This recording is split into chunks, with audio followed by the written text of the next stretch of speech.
Hey guys, welcome back to the All In podcast. I'm one of the co-hosts, Mike Badzig, joined as I am every episode by my guy Eli Cooper. What's up, man? Not much, man. Great week of basketball we just had, so we're going to get into that a little bit today. Yes. And then we have some cool announcements for you guys throughout the show. So excited for this one for sure. Yeah, definitely was a great week of basketball. Really, the whole bubble has been really great. Eli's got a little merch on. I like that hoodie you got on, man. Yeah, all If you're in watching network. on YouTube, check that out.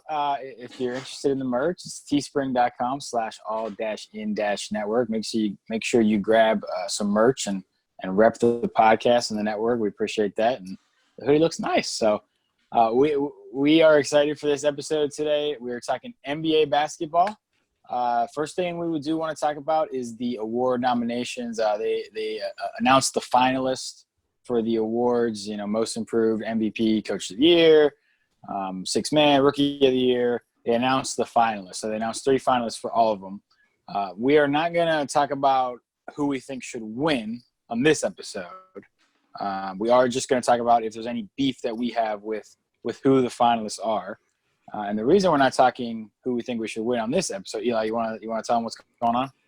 Yeah, so Wednesday, we are going to do a live all-in podcast of, featuring our other normal NBA host which would be Todd, of course, who normally comes on, and Taylor, who did the mock draft episode with us. It's been a while, but he'll be back for that. And maybe another possible surprise guest we're still waiting to confirm, so I won't throw that name out just yet.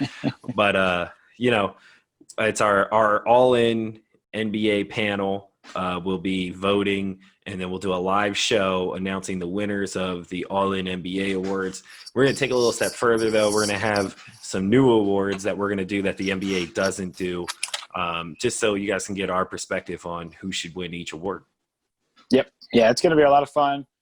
We are working on that 5th guest, so it'll be somebody, and it'll be a cool panel, and it'll be fun for us. This will be our first time going live. If you're a subscriber on the YouTube channel, you might have saw All In Politics went live last week. That was really successful. I know they had a lot of fun doing that, and so we're happy to use this new live feature that we've got, and we're going to start with us doing that NBA award show. So that should be a lot of fun. I'm really looking forward to it anyway. So let's get into these award finalists. Eli, first one we want to do is MVP, biggest one. So I'll just kind of, for all of these, I'm just going to throw out the 3, and then we'll just talk about if someone maybe got left off that shouldn't have been left off. So 3 MVP award finalists were, LeBron and Giannis. No surprise there. And then really the question was who was going to be this 3rd finalist. And we're pretty sure that this 3rd finalist doesn't really have a real shot to win, but who was going to be. They picked James Harden as the 3rd finalist. Do you have beef with that, or did you have someone else, or is Harden a good pick? I don't have beef with it. I think whoever you put in that 3rd spot, like you said, didn't really have a chance. So you're kind of just like grasping at straws there. I don't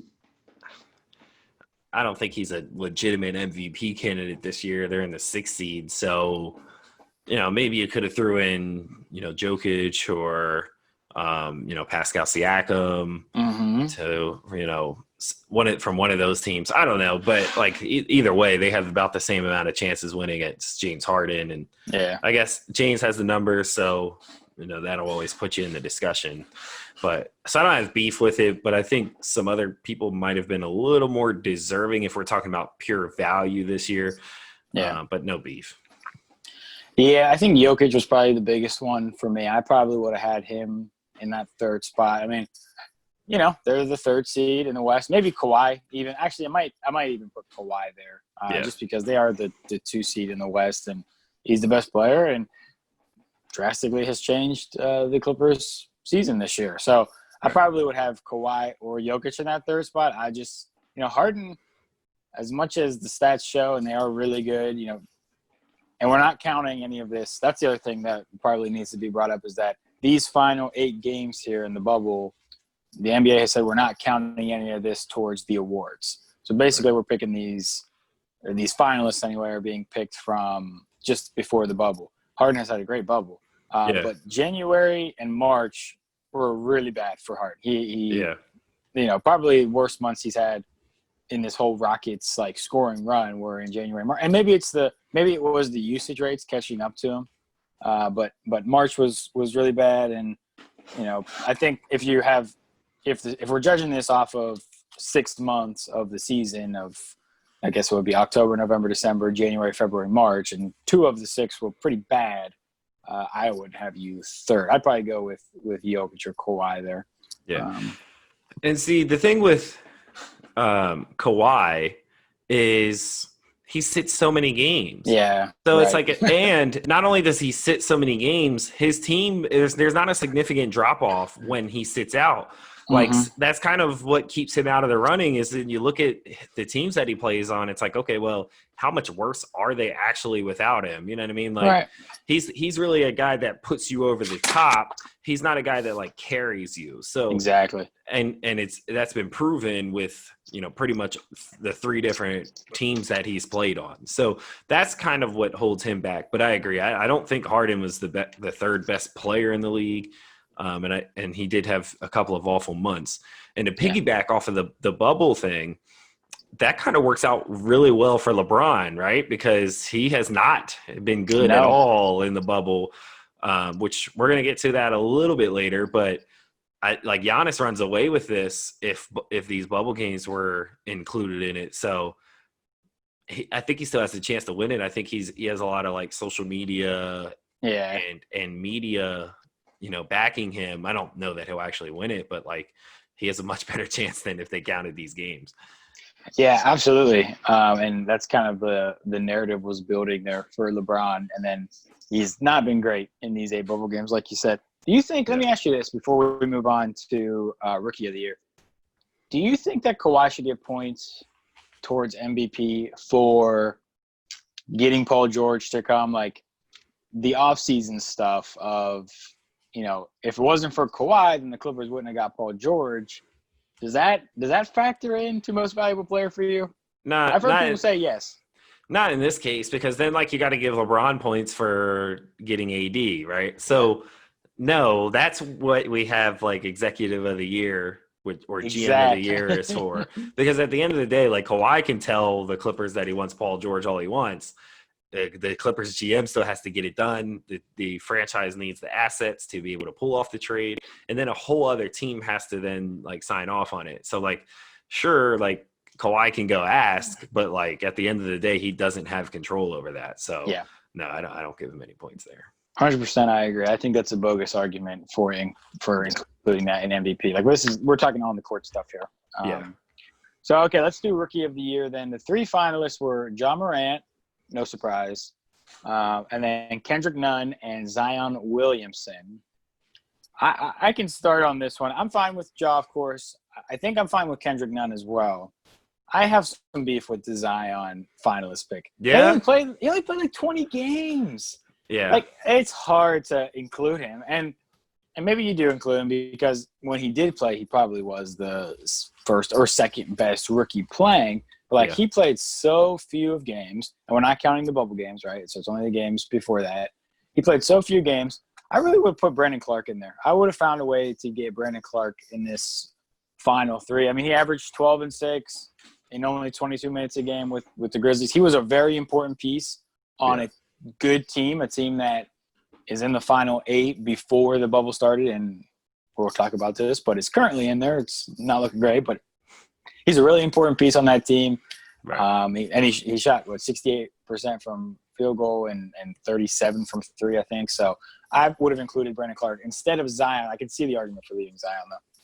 Yeah, I mean, the problem is like Rookie of the Year doesn't really have a definition to it. You know what I mean?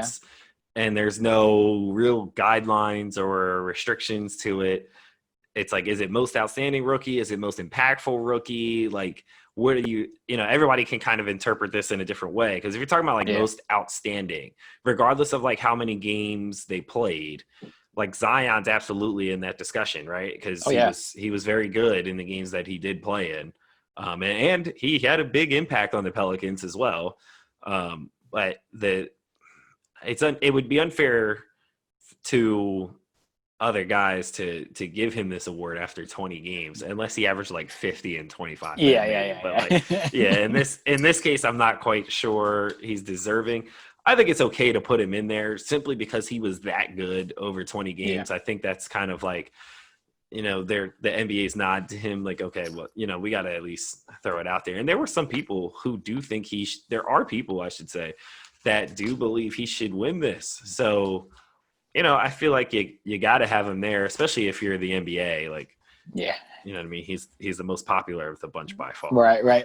Yeah. It's about the narrative. So yeah, I get it. I just think I didn't want to leave off Brandon Clark of this finalist. I think he deserved it. I think he was really good. Agreed. And I think Kendrick Nunn was really good too. I think he also deserved to be a finalist. So it's tough when you only get 3. Yeah. Just because of the games played, I probably would have left off Zion.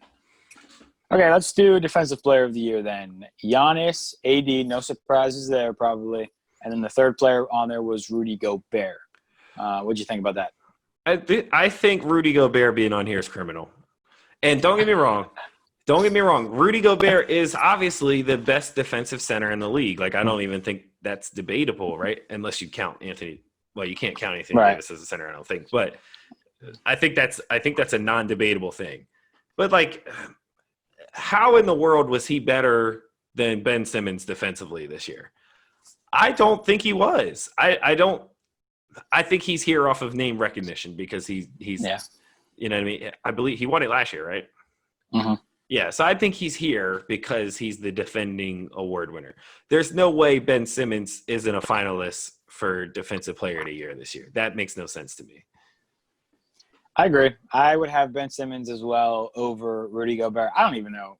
I might have Bam over Rudy Gobert as well. Yeah. I don't think Rudy was himself this year all the way like we've seen him in the past couple of years. And I think maybe name recognition did play a role. Maybe if you look at the deep analytics of defensive basketball, that Rudy Gobert fills up those, and that's why he's on there. But from what I saw, I would have Ben Simmons on there.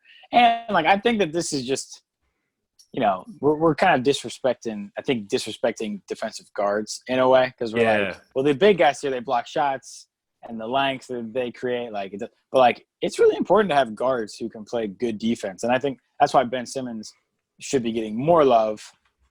But he's not here. I don't know. That's your guy.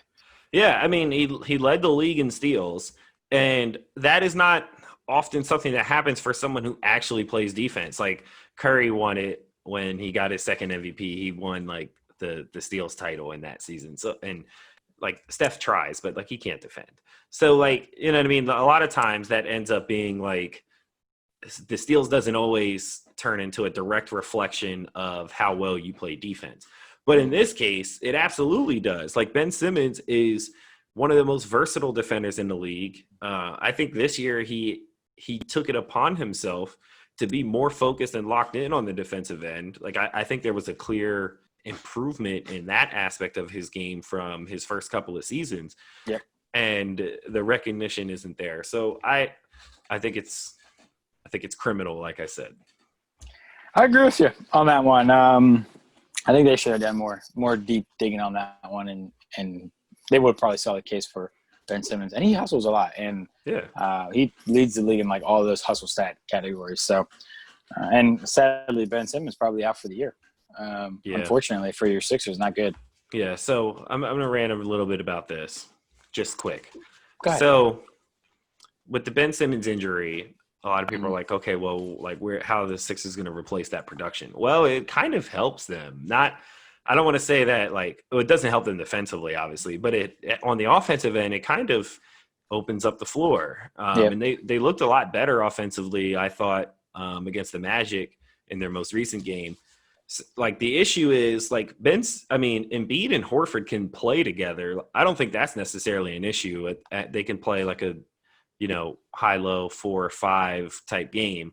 Mm-hmm. If you have actual guards on the perimeter, I think you can get away with that. You can even get away with Joel Embiid and Ben Simmons on the floor at the same time. Again, you need the right guards on the perimeter, but their coexistence is going to really come down to Ben's development of a jump shot long term. Yeah. Ben Simmons, Joel Embiid, and Al Horford cannot play together.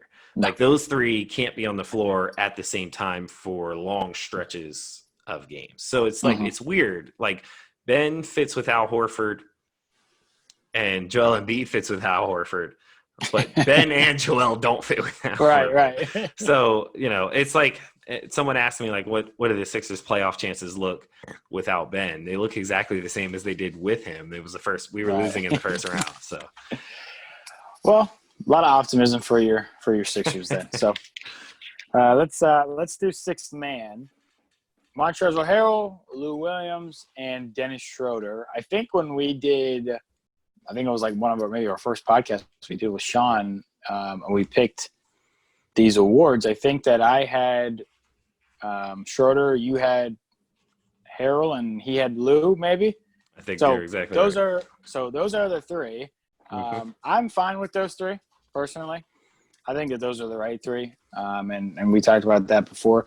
Do you have anybody else you think deserved it? Not more than these three, no. I can't really even think of anyone else who came off the bench that was really anywhere near as productive as these three. So I think this is like the one award where they got the finalists 100%. Well, I guess 100% right. And they're going to have a tough time choosing between these three because they all were super impactful to their teams. Yep. And two of them are teammates, but like in different ways. So that's going to be interesting. I'm not even going to have fun picking that one because I don't know that I'm going to stay with Harrell. We'll see, but that's going to be a tough one. That is a tough one, and all three of those guys are deserving. So I have no beef at all with that one. I think they got the right guys for that one. That's the only one. That's the only category I'll probably say that with. Yeah. All right. So most improved player. This one was a big Twitter controversy. I saw a lot of people talking about this. They went with Luka, Bam, and Brandon Ingram. I think Bam and Brandon Ingram were pretty. I think most people are okay with those picks. I think most people agree that those two should be three of the finalists. Luka was the one where there were some question marks because, it's a second year. He was a top 5 pick. Do we count that as a most improved player, or was there someone else who was more deserving? Maybe you disagree with Bam or BI as well, but what do you think about the most improved player? I think Bam and BI are 100% deserving. And to be honest, I don't know how you can say Luka doesn't deserve to be on here. If we're talking about most improved, his scoring average went up just about 8 points.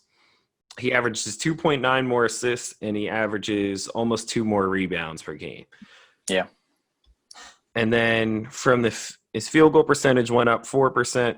3-point percentage didn't really change. He's still hovering around like 32, 33%. But certainly – Luka Doncic was a lot better this year than he was last year, which I guess, like, granted, that's going to happen for young studs like this. But, like, that big of a jump from year 1 to year 2, I don't know that we see that all the time. You know what I mean? No. And we're talking about improvement, right, as far as their actual skill set. Like, you can kind of make an argument that, like, Bam's increase was more to, like, increase an opportunity, right? Because – he wasn't quite as involved in the offense as he is now, and certainly wasn't playing the same like type of minutes. He simply wasn't in the same role that he's in this year. So like, and a lot of that is obviously going to be because of his improvement, but you can make an argument that he might have already been this good. We just didn't know it. BI got significant like playing time and opportunity. I don't know that he was quite the go-to guy like he's developed into in New Orleans, but like, obviously Brandon Ingram's game got better. Like you could see it in every aspect. His handle is tighter. He shoots the three so much better. His free throw shooting got better. His finishing through contact, his footwork drastically improved. So like you can clearly see, anybody who watches the game with a trained eye can see the increase in Brandon Ingram's skill set. And even Luka was solid, but I think he looks stronger than he was last year. He looks more decisive. What's the argument that he isn't, you know what I mean? One of the most improved players in the league. I agree. I think the argument, or that I probably don't agree with, maybe see, would you agree with one is, okay, so he was a rookie last year, second year player this year. So really like this would be his first opportunity to be a most improved player because this is his second year. So, one, do you think that someone who, do you think it should be able to be won by a rookie into a second-year player, or is it reserved for a guy who, been in the league 3, 4, 5 years, and then they take that leap? Do you think that, or do you think, or the other thing would be, he's the top 5 pick.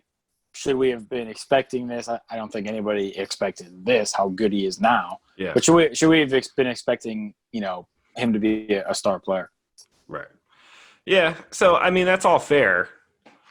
But at the end of the day, it's most improved. You know what I mean? Right. Like, if I got significantly better, give me my respect. You know what I mean? Yeah. And, honestly, Devontae Graham, deserves recognition for this award. And Lucas said it himself. He was like, take me out and put, Devontae Graham in there. It's like, yeah, he fits, right, the typical most improved player, like when you think about it. But like, I think a lot of times we look at most improved like, oh, well, who had the biggest jump in their numbers instead of who actually like drastically improved their skill set from last year to this year or throughout their career. Like, an argument could have been made for Steph Curry in 2016 for most improved player because he went from 23 points a game to 30, led the league in steals. Like, there was a legitimate argument there. Obviously, they're not going to put him in that category, but like he was so much better, you know what I mean, than he was the year before. So like, I think you have to at least acknowledge that. And, as an 8-point increase, 8.2 rebound and 2 assist increase while seeing your field goal percentage goes up. I can understand why you might be upset about it, but at the end of the day, that is improvement. Yep. I agree. I'm fine with the Luka pick or finalist pick there. I think that you should be able to win if you did get a lot better. Devontae Graham was the guy I was going to say. I was going to bring up Devontae Graham. I'm glad you did because he jumped to 4 to 18 points and 2.5 to 7.5 assists and really kept the Charlotte team who coming into this year, we weren't doing this podcast yet, but we were having conversations where this might be one of the worst teams we've seen. They had nobody. Yeah. We were very concerned. He really kept them relevant, and they started the year pretty good, actually, if you guys can remember. They came out of the gate okay, and he was like the reason why. So I think he does deserve some recognition. Pascal Siakam, maybe the other guy who might deserve some recognition, and he won this award last year, so it'd be pretty insane to win it twice in a row, and I get that really doesn't make a ton of sense, but he did really improve again and got a lot better, so maybe he should be getting some love. So that's one of the nice things about the NBA is, like, we see guys, like, every year there's, like, 5 or 6 guys who, whether it's situationally or whether it's just improve their game, like, really get a lot better. That's one of the cool things about the NBA that I like anyway. So, all right, then this is the last one, right? Coach of the Year. Yep. Finalists announced were Mike Budenholzer, Billy Donovan, and Nick Nurse. I had seen reports that they had announced or it wasn't announced, but there was reports that Donovan and Budenholzer were going to win this award together, like co-coach of the years. Yeah, I saw that. I don't know. I haven't seen that being confirmed, I guess. But what's your take? Are those the 3 finalists for you? And I guess would Budenholzer and Donovan been the coach of the years? I think the finalist list is fine. I think to give this award to anybody not named Nick Nurse would be a crime against basketball. Yes. I'm using the word crime a lot today, but it needs to be emphasized that Nick Nurse is absolutely the coach of the year. And here is why. Mike Budenholzer has obviously the best roster in the East. Best player in the East by far, the MVP. So, granted, coaching obviously still matters, and he's an excellent coach. Like, I really like Mike Budenholzer, don't get me wrong. But, like, at the end of the day, you have Giannis Antetokounmpo. So, of course, you're in the number 1 seed, and you have certainly a good enough supporting cast around him. So, obviously he plays a role. But I think even if you swapped him out with other coaches, the Bucks are the number 1 seed in the East because really no one can deal with Giannis in the regular season. Period. I agree. Billy Donovan. Yeah. Excellent coach. Very good coach. And what he did with the Thunder this year, given, most people probably thought they were going to tank after trading away Paul George and Russell Westbrook in the same offseason, he keeps them not just afloat, but like an actual competitive team in the Western Conference and a top 5 seed. Obviously, that deserves recognition. But Nick Nurse lost his best player, and they didn't even bother to replace him with like a major free agent signing. They were just like, bye, thanks for the ring. We're good. You know what I mean? Like, and he got Pascal Siakam to up his scoring average by 6 points. I think he was at 17 a game. He's at 23 now. Kyle Lowry stayed solid. Same old Kyle Lowry. OG Anunoby stepped into that starting role and was excellent this year. Norman Powell, Fred VanVleet were also great. They didn't miss a beat, and they could possibly win the East. They're that good still. Come on, man. That is coaching. That is coaching. And to me, Nick Nurse is the coach of the year. I can understand if Billy Donovan wins it. I can. But to me, I think Nick Nurse has the absolute strongest argument.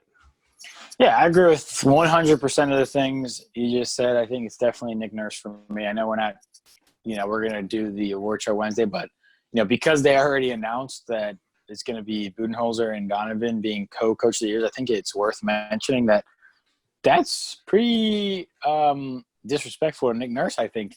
Yeah. And so whatever. I won't get into the argument for Nick Nurse because I think he did a really good job there.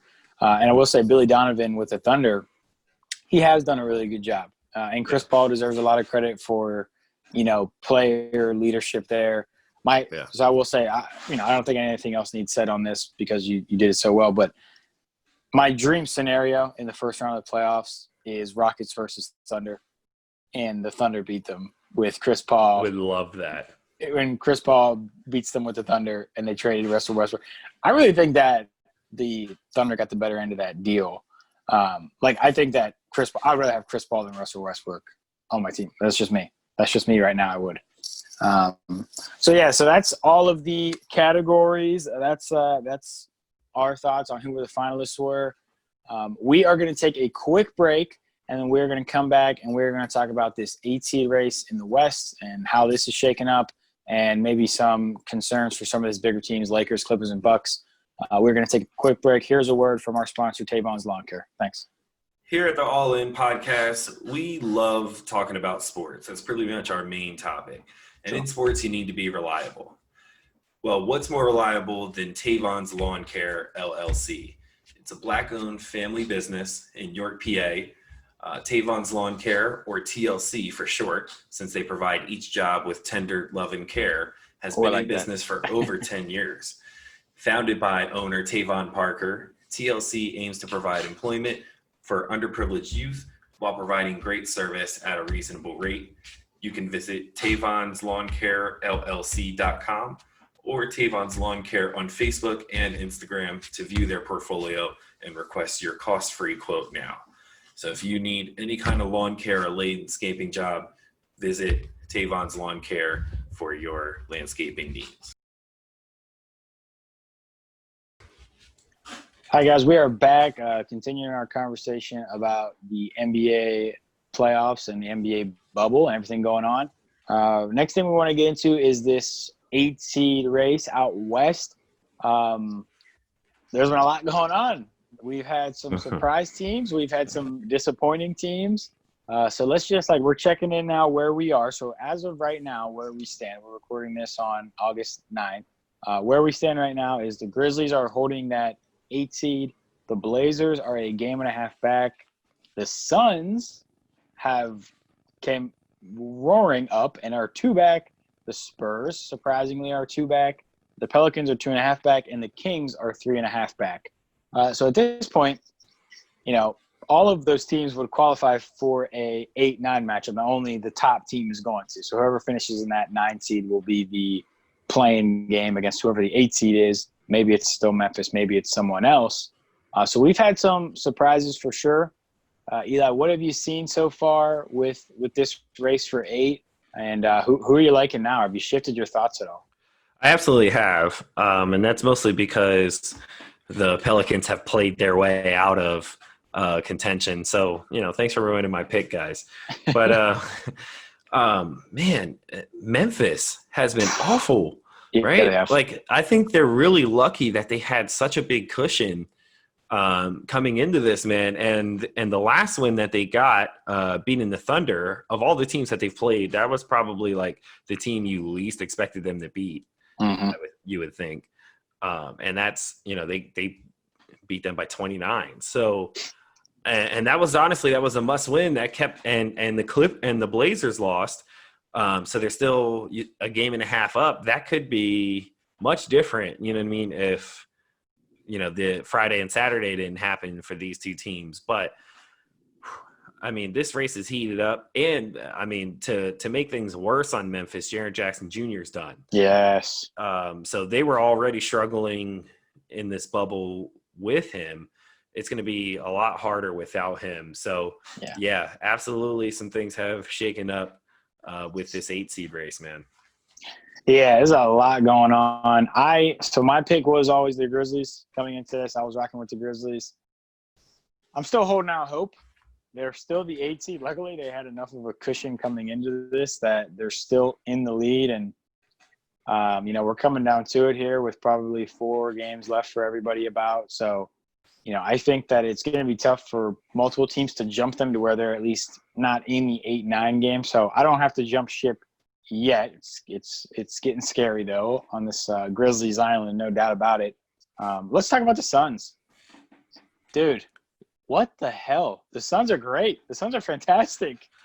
And it's crazy because obviously when we did our tier 3 video, we did not show them enough respect. I don't think we really even gave them a chance. And Kelly Oubre hasn't been playing, and that's 18 points per game. They weren't getting from one of their top 3 scorers, right? And they're still 4-0, and what's crazy is they're winning close games. They beat the Mavs by 2, Clippers by 2, obviously with that incredible game winner from Devin Booker. Beat the Pacers by 15, and then beat the Heat by 7. Granted, no Jimmy Butler, but still an impressive win because the Heat have been pretty solid without him. So, I don't know. I think Memphis is in more trouble than what we might think. And, they're 1-4 so far. Right now they are playing the Raptors at halftime. They're down by 3. Yeah. Honestly, that's not good for them. And then their last 2 games against the Celtics and the Bucks. Now they could get lucky and see the Bucks. That's the last one of the last days of the bubble. So they could get lucky and the Bucks rest Giannis or something like that. They don't really need to play him, but you don't really know whether they'll play him or not. So maybe that helps them out there. But even without Giannis, that's with the way that they're playing, that's a struggle game for them. Yes. It's going to take a lot of guys sitting for them to really have a chance, a strong chance or being able to take that game to the bank as a win here. And the Suns have the Thunder, Sixers, and Mavs. Tough games, right? But winnable for sure. Yeah. And then the Blazers have Sixers, Mavs, Nets. So probably the easiest schedule finishing out here of those 3 teams. Memphis could actually see themselves out of this. They could. Out of playing games in general because Blazers are only a game and a half back and the Suns are 2 full games back. There's no reason why the Grizzlies couldn't lose out and the Suns and Blazers win enough games to get them into the 8-9 spot, which would be crazy. Yeah, it would be crazy. It's so if we're just looking at this now, so I think we're probably saying, okay, the Kings are probably out. They're 3.5 back. They're going to have to jump all these teams. That's tough to do. Yeah. The Pelicans are 2.5 back. Now the Pelicans play the Spurs. Now that is a huge game. That's the next game for both of those guys. So if the Pelicans lose, they're probably done. Yeah. But as of now, the Spurs are only 2 back. Yeah. And they've looked pretty good here. Like, how about DeMar DeRozan, my former, Raptor, my guy? He's just like it's in some of these games, it's like you need an adult in the room, and he's an adult in the room. Like, he just is like even when they played the Grizzlies the other day, like the Grizzlies made this great comeback and they came back, and then DeRozan just had Dylan Brooks on him, and it was like it was too easy. It was pump fake, fouled, okay, that's it. Yeah. 0.4 seconds left. I hit 2 free throws, game over. But like that's what he was doing the whole last couple minutes was like mid range, like just breaking the rules of all the analytics, and it was working. And it's the Spurs, and they are playing their young guys a lot, their young guards, and they're all playing pretty well. So I am really if I was going to change my pick here from the Grizzlies, I would not be opposed to the Spurs. I'm not. I think here's the thing. The Suns have looked great. The Blazers obviously probably have looked the best of these teams. Maybe the Suns, but I think if I just watch these last games that have happened in the bubble, I'd probably say the Blazers are the best of those teams. Just the guys they have and what they've been able to do against like really good competition. They should have beat the Clippers, but Dame had those free throws, and then there was a lot of shit talking going on. What happened there on IG? So Dame missed the free throws. Pat Bev was talking shit from the stands, and then after the game, Dame said, "Well, I sent him home a couple of years ago. I sent Paul George home last year," and then on IG, Paul George said, "We're sending you home this year," and then Dame said, "Keep switching teams. You're scared of the grind." I like that one. I like that comment. Well, see, and here's the thing that Dame holds over every other player in the NBA is that comment right there is y'all running from the grind. You know what I mean? Because of all the team switching, he's the one guy who has stayed true to the Blazers and to the franchise that drafted him. And he's like, listen, I'll die ringless before I do what you guys are doing right now, running everywhere all over the place to get championships. So, I respect Damian Lillard so much. I think like he's the man, yo. Like it just when it comes down to him talking his talk, how can you argue with it a lot? Because like he's almost never the guy that starts it, right? Like he doesn't come into games like chirping at you. You know what I mean? Like it's always someone provoking him. And then his comebacks are just always on point. And they're all facts. All facts. Like Patrick Beverley was on the floor when Damian Lillard hit that shot to send Houston home. Yes. He was in the mix. I don't know why he wasn't guarding Damian Lillard on that play, but James Harden fell asleep on a switch when he came off that double screen. Patrick Beverley was in that it was a double screen. He was on one of the players in it. There was no switch, or James Harden didn't switch, and boom, Damian Lillard sent him home, which I completely forgot about because like Pat Beverley wasn't super relevant then. Like he was just a role player. It's like his talking over like the last 2 or 3 years, really since the Russell Westbrook injury thing has like increased his profile. And then obviously we all know what Dame did to Paul George last year in the playoffs. And then Paul George like threw a ton of salt when he said it's a bad shot. Well, like he sent you home with it. You know what I mean? So it's like, how much can you really talk? And now Paul George is like, okay, well, I'm sending you home this year. And it's like, dude, okay, like you had to join up with Kawhi to do that. You know what I mean? Right? You know what I mean? Like, how do you respond to that? He went, and then he goes on IG talking about, oh, if I didn't break my leg, my career would have been so much different. Like, come on, dude, that was 6 years ago. Oh man, you know what I mean? Like that was 6 years ago. 5 years you've been fully healthy, and you haven't really been good in the playoffs since. And then he's like, okay, well, in my first stint with my first team, I did better than you. Like, okay, you made one more conference finals than Dame did with the Pacers. Yeah, right. And you had the same amount of chances, and you had the same amount of chances realistically of winning those series that Dame had winning in the West against the Warriors, Rockets or the Warriors, right, coming up at the time. And if you really want to go there, right, you're going to talk about your Pacers time. The second time, you could have had complete control over that series, and you let LeBron get an easy game-winning layup because for some weird reason you just overran that play. like, if anything, you want LeBron to shoot a jump shot at the end of the game, right? Instead of overrunning it and giving him an uncontested layup. Like, that was on you, bro. You know what I mean? Like that, and that was early in the series. I think the Pacers could have went up like 2-1 or 2-0 or something like that on the road, and you blew it. So I don't know that you necessarily want to bring that up in talking about your legacy and stuff like that. Like, you know, I think Dame has the most valid point here, but it was lovely to see all these guys jarring at each other, man. And what makes it funny is like they can all like chat about it in whatever resort lobby. Right. You know what I mean? So it's so funny that they're taking it to social media when this all is probably also discussed in their little hallways. They're gonna pass each other in the cafeteria, right? But like, I'm definitely team Lillard here, and agreed. It's unfortunate that he probably is gonna get sent home earlier than Paul George's Clippers this year. Just because they're going to be the 8th seed probably and have to play the Lakers in round 1. But, and even like the Indiana stuff where Paul George is like, well, I made 2 conference finals.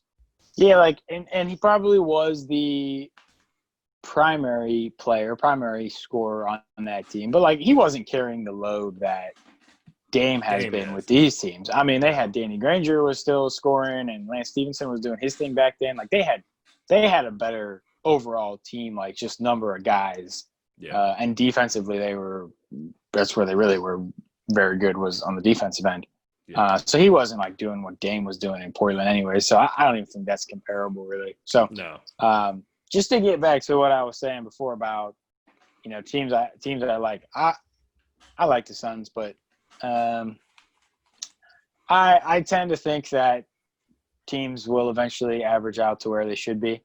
And I do not think that they're better than some of these teams, the Grizzlies, the Blazers, or the Spurs. So I probably would think that their hot streak will end and they'll miss out on that 9 seed game. But, man, they're fun to watch with Booker there leading the way. Did you see Draymond got fined for on NBA TNT was saying get Devin Booker out of – all right, so I'm not changing my pick. Are you changing your pick? I guess I kind of have to. So I don't think Memphis stays in the 8 seed.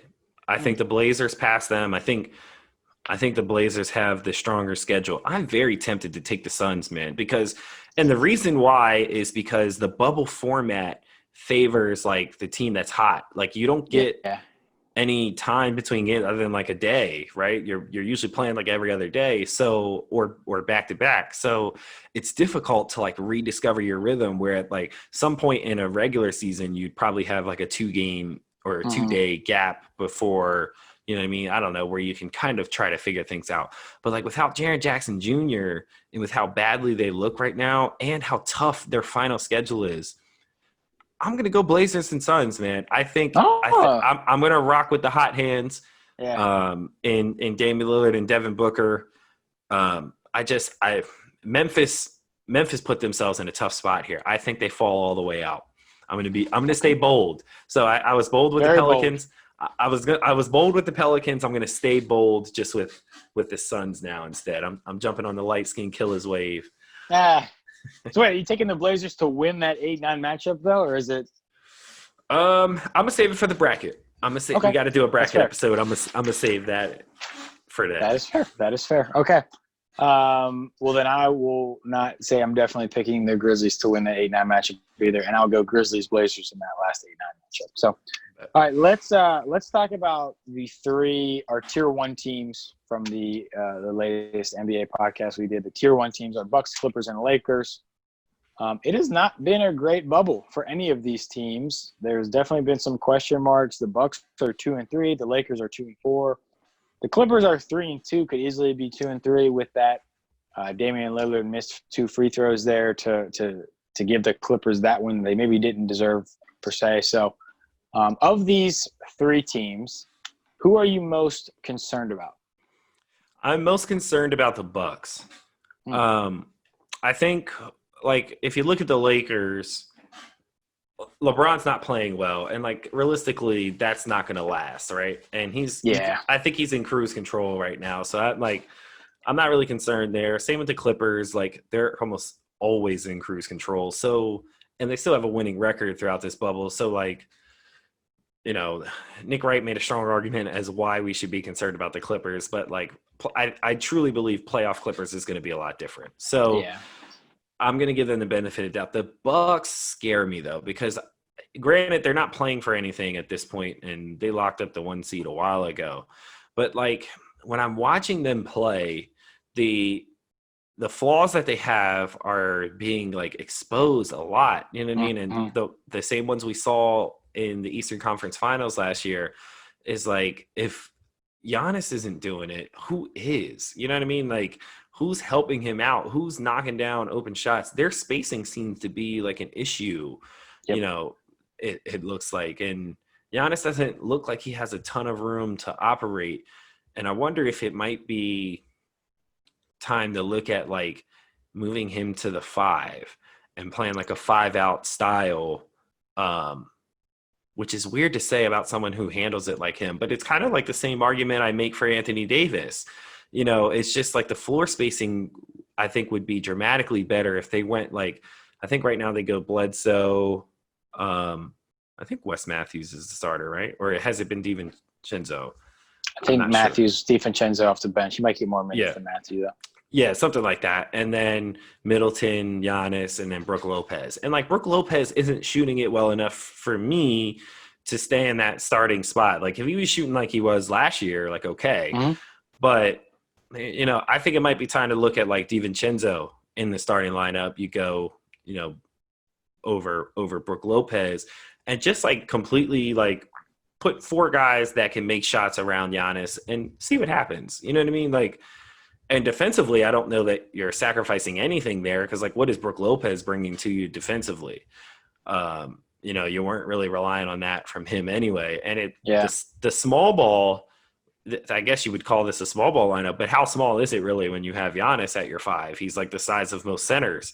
Right. So I feel he would have so much more room to operate. I think you could use him as the screener, like in pick and rolls.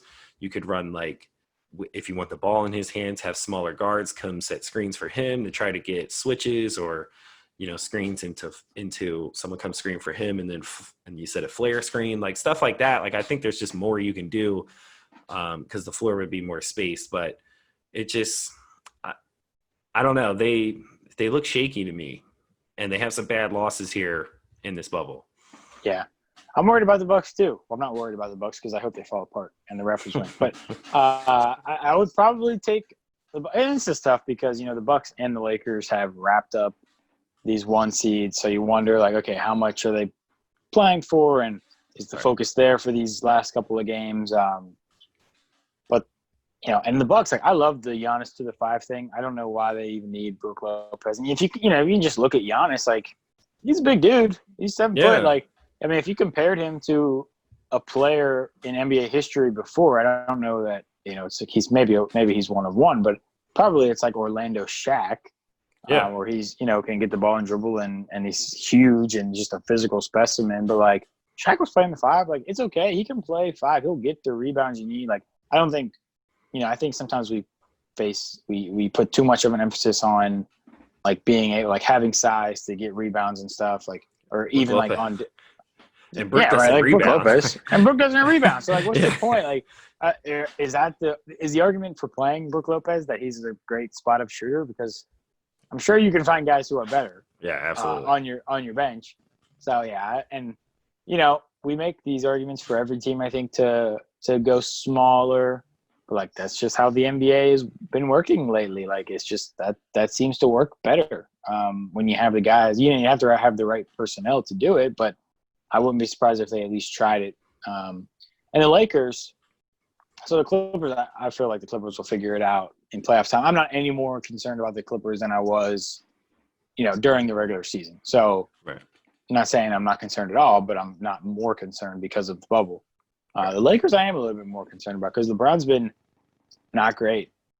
He's been struggling. He's been struggling in this bubble, and they lost 4 or 5 in this thing, and I would be, you worry about the guards and Caruso, I don't think Caruso is the guy that Bleacher Report and everybody on Twitter thought he was. He's a good defender, but I don't think I want the ball in his hands in the last couple of minutes of games. Like, I don't think he's that good.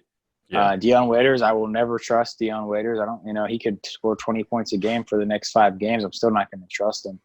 And, I just think that they're going to miss Avery Bradley. And I don't even think Avery Bradley's that good, but I think he's at least pretty sturdy-handed, right. Good defender. So I don't know. It's probably a tie between the Lakers and the Bucks for me. Yeah. The Lakers have concerned me. But, I mean, even Anthony Davis has not been great over their last couple of games. Like, I think it's clear that they checked out after the Clippers win. Like they kind of, and especially after they got the 1 seed, it's just kind of like, okay, well, what are we like against the Rockets? They started Quinn Cook, So and I mean, how seriously? And granted, LeBron was out for that game, but what I mean?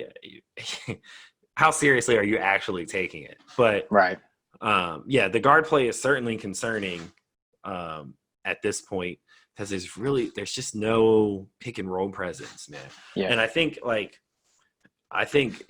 because of that makes it even more crucial that they need to go to the small ball Anthony Davis at the 5. Like they're still kind of they went to it for the Rockets when LeBron was out. They went Cook, Green, Pope, Kuzma, and AD. Which that floor spacing just sounds so much better. But it's when you're actually going to be playing good teams, you'd probably take Quinn Cook out of that and you throw LeBron in. That's a much better looking lineup to me as far as two-way.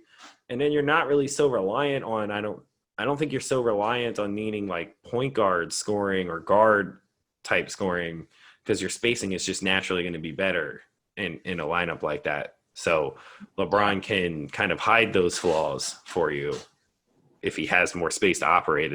And also AD will have more space to operate. So it's just, I don't know. I think that's something that they have to seriously consider in the playoffs. So we'll see. And let's not forget that playoff LeBron is a different animal. Completely different animal. Completely. The last time we saw LeBron in the playoffs was the 2018 finals where he had, he lost, but it was one of the best finals performances we've ever seen. Maybe the single best game performance we've ever seen in game 1. So, and he's got Kobe motivation this year. He's very adamant about that. So, I think we see a different beast coming in the playoffs. Yeah, absolutely. So we're not too worried about the Lakers. The Bucks maybe a little bit more because they don't have a LeBron James type leader and experience. So. All right, that's all we got for the All In podcast today, guys. Thank you for listening. If you're watching on YouTube, make sure you hit that subscribe button. Leave a comment who you're most concerned about, Bucks, Lakers, or Clippers. Let us know. What else is going on with the All In Network, Coop? So Rain and Bliss will be returning on Tuesday. So stay tuned. They extended their raffle entry to Monday. So when you guys hear this podcast, they'll give you until Monday night to get your submissions in. They're giving away some free merch from their store. So if you haven't already gotten something from their Teespring store, go ahead and do so, or maybe wait till after the raffle, see if you win. I don't know. But, however you want to do it. But definitely get in there, enter that raffle. Their merch is nice, man. So make sure you guys get on that. All In Politics just had a live show on Thursday night, which is still up on our YouTube channel, also available audio on Apple, Spotify, Google, and anywhere you get your podcast. And then Real Deal Radio will be returning soon. I know it's been a while. He's got a pretty long episode that he's going to be breaking up, so that will be coming soon as well. So stay tuned. And we have Beast Gaming podcast coming to the network now. My former center in AAU when we were younger, LaQuinn Thompson, who has some incredible things that he's doing with gaming and things like that. He's bringing an esports podcast, so he's going to be talking about all the hot topics in esports and tournaments and stuff like that. I think that's going to be fun. Obviously, that's a growing industry. So, like I said, we're trying to cover all the bases, man, and make sure you guys our network provides any kind of content you might be looking for. Yep, and you can find it all here on the All In Network YouTube page. So make sure you guys hit subscribe. You can find all of the podcasts that Eli just listed. All of those episodes are posted on this YouTube channel, and they each have their own Apple and Spotify, so make sure you're looking for all of those. If you go to allinetwork.net, you can find links for all of those. Make sure you're checking out our merch, teespring.com/all-in-network. You can get a nice hoodie like Eli's rocking right there. And then Wednesday, we are going live for our All In Network award show, NBA award show, where we are going to have a 5-man panel. We're going to vote on all the awards, and we're going to do our picks and some additional awards that we like just for us. So make sure you guys are getting ready for that. We're going to be throwing it out on social media a lot, getting you guys ready. Make sure you're going to be tuned in live on Wednesday night. But that's all we got today, guys. This was another episode of the All In Podcast. Thanks for listening. Thank you guys for tuning in.